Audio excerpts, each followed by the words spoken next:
Wankawan TV1. Saya menggunakan referensi yang ini loh. Saya dapat dari PPU. Kapan dinyatakan salah ini? Izin saya tidak pernah menerima bahwa ini dinyatakan salah di dalam forum ini. Saya mendapat dari ruangan saya. Biar kita dengarkan dulu. Saya perlu klarifikasi dulu ini kalau ini salah. Karena ini yang saya dapat di ruangan saya dibagikan dengan resmi oleh PUU melalui surat kepada saya. Jadi ini yang saya terima. Kalau dikatakan ini salah, yang benar mana? Saya tidak terima. Pimpinan.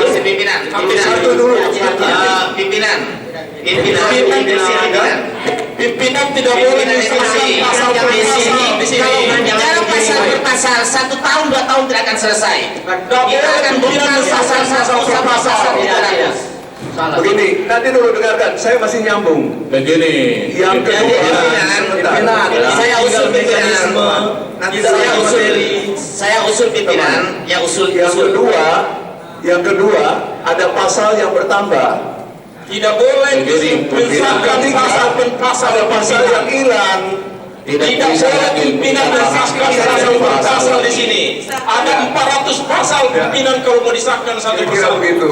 Nah, Itu nggak boleh pimpinan. ini kan saya menawarkan. Hanya menerima atau menolak hasil PPU. Itu Saya menawarkan. sebenarnya.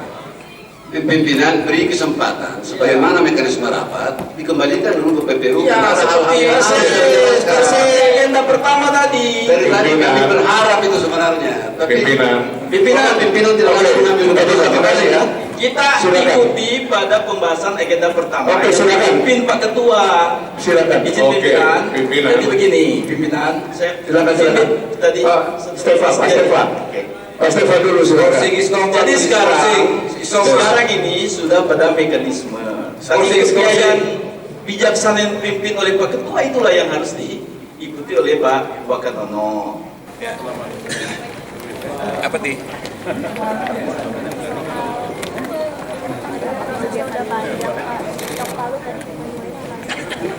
Tadi udah jelaskan semuanya, ada 2 kubu. Yang pertama ada kubu meminta paket, yang satu ada kubu supaya kode etik di drop. Ini kan tarik menarik. Kalau saya diamkan, ini sampai jam 12 malam nggak selesai, sampai besok nggak selesai. Sedangkan tatip ini harus selesai hari ini, karena masih banyak kerjaan kita yang besar. Dan di sini harus dibutuhkan jiwa-jiwa keneragawan. Nah, di situ tadi saya ajak ngomong. Ini ada 2 kubu, kubu Najamudin dan kubu Anono Sampono. Nah, ini saya ambil jalan keluar, saya sampaikan, oke, yang minta sistem paket kita setujui dengan catatan. Kalau ada yang perlu diedit, ya kita edit. Kalau ada yang perlu di-drop, ya kita drop. Sama juga kita menggo bahwa di kode etik tersangka, terpidana, semuanya itu boleh mencalonkan. Itu kita silakan. Nanti urusan anggota yang penting kita ikuti seperti yang disarankan oleh PPU, harus menyampaikan di para pemilih bahwa saya pernah dihukum karena ini. Pada melakukan pelanggaran berat ini disampaikan pada saat pencalonan. Itu aja. Karena banyak yang tidak setuju dengan buletannya kalau orang hanya memiliki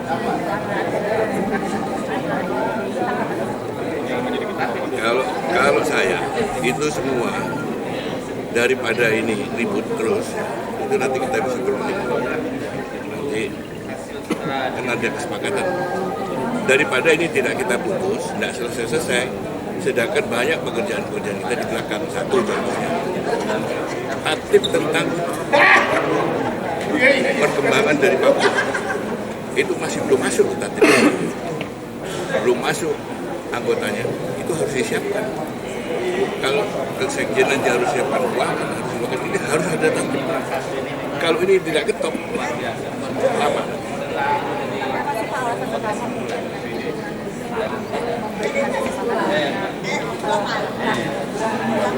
Kalau dari pihak kami memang tidak beri kesempatan, tapi ini menjadi salah satu negosiasi antara kelompok Pak dan kelompok Najamuddin.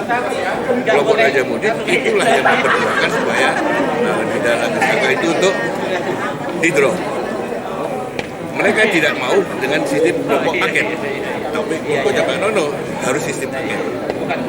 Nah, kita win-win solution aja. Ya kalau soal sekarang ini kasarannya ya pragmatis saja, oke, tukar guling. Tapi nanti aturan tetap kita jalankan. Itu aja. Dia sebagai anggota DPD Iya. Karena pada saat jadi anggota DPD itu sudah ada SKCK. Buktinya dia bisa terpilih jadi anggota DPD. Nah kita rasa itu perkara untuk menjadi ketua itu kita kembalikan lagi kepada anggota. Makanya dia harus menyampaikan bahwa saya pernah menjadi saya pernah kena hukuman berat dari BK. Dia sampaikan. Nah semua tergantung dari anggota. Jadi di dalam tatip ini sengaja tidak, ini hasil negosiasi, sengaja kita tidak usah membatasi, kita kembalikan semua kepada anggota. Ya, terima kasih. Pak Sultan, maksudnya gimana? Ya, Pak tadi Pak. Bapak Yoris. Yoris. Ya, Pak. Yang saja.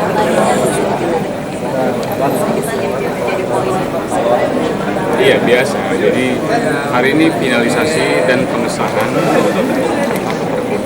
tata tertib DPD ini adalah dokumen internal yang akan menjadi guidance gerak langkah semua mekanisme kerja lembaga. Nah, wajar sebuah pengambilan keputusan pasti ada yang mungkin beberapa yang dinamis. Beberapa pasal yang dinamis tadi ini menyangkut bagaimana prosesi kepemimpinan terkait dengan ya, tidak tersangka dengan terpidana, kemudian tidak pernah melakukan etik. Nah, yang dihasilkan tadi itu adalah produk harmonisasi dari yang sudah disinkronisasikan semua dan akhirnya bersepakat bahwa produk harmonisasi BPU terkait dengan tatip tadi diambil sebagai putusan lembaga dan itu berlaku hari ini. Semua, bukan hanya terkait pimpinan. Dan itu menurut saya prosesnya sudah sangat panjang, dinamikanya tinggi, demokratis. Saya senang sekali sebagai pimpinan hari ini bahwa kalaupun ada dinamika tapi ujungnya saya berpikir sama bahwa ini yang terkait. Oke. Yuk. Thank you. Ada bikin klaster. Nanti dulu, saya bicara dulu. Saya minta izin, karena saya juga punya hak. Pimpinan. Satu dulu. Pimpinan tidak boleh pasal per pasal 1 tahun 2 tahun tidak akan selesai. Kita akan bukan pasal 300. Ya, tapi kalau pernyataan ini Cukup. minta maaf. Kita dengarkan ini pandangan dari Pak Sultan. Ya. Ya, makasih. Biar Pak Sultan kita dengarkan dulu baru kita selesai. Ya, jadi saya mengambil posisi bukan sebagai pimpinan sidang karena tidak didelegasikan kan. Kalau saya pimpin sidang saya pasti tawarkan setuju atau nggak setuju karena itu yang harus diambil. Tapi saya mengambil posisi sebagai anggota. Jadi begini teman-teman, saya kembalikan aja kepada memang ya semua pendapat pasti ada argumentasi. Tapi kembali ke roadmap kita, kembali ke role of the game kita bahwa hari ini agendanya adalah mendengarkan laporan BPU atas harmonisasi terkait dengan tatip, kemudian mengambil keputusan. That's it, hanya itu. Makanya silang pendapat itu sebenarnya kan sudah diramu sedemikian rupa oleh BPU masuk semua. Nah, izinkan saya kembali untuk menambah penguatan teman-teman. Kami dari meja pimpinan kan ada dua hal sebenarnya yang secara substansif masih tarik menarik. Saya barusan diskusi dengan Pak Ketua dengan kelegowoan yang tinggi, dengan kenegarawan beliau sampaikan, bisikan, Indah sampaikan kepada teman-teman supaya nggak usah lagi malu kita ini ribut-ribut begini. Ya, kita tatap masa depan DPD ke depan, pasal-pasal yang krusial, tersangka, terpidana, kode etik itu drop aja, paket tetap, udah itu aja ketok itu aja. Kenapa? Karena itu yang akhirnya ini sudah produk PPU ini sudah sangat ideal tanpa ada kepentingan personal. Nah, Pak Ketua sudah menyampaikan kepada saya pribadi, izinkan saya mendeliver itu kepada teman-teman sehingga pimpinan sidang yang diamanakan mengambil keputusan. Catatannya kode etik di drop tidak muncul, tersangka pidana drop tidak muncul, paket tetap jalan. Ya sudah, itu yang saya katakan. Ketok sudah. Itu saja. Saya mau komentar sedikit Pak Ketua. Tutup sudah sidang. Sebenarnya bukan kata Pak. Ini awal bicara sidang tahanan. Teman-teman, bagi saya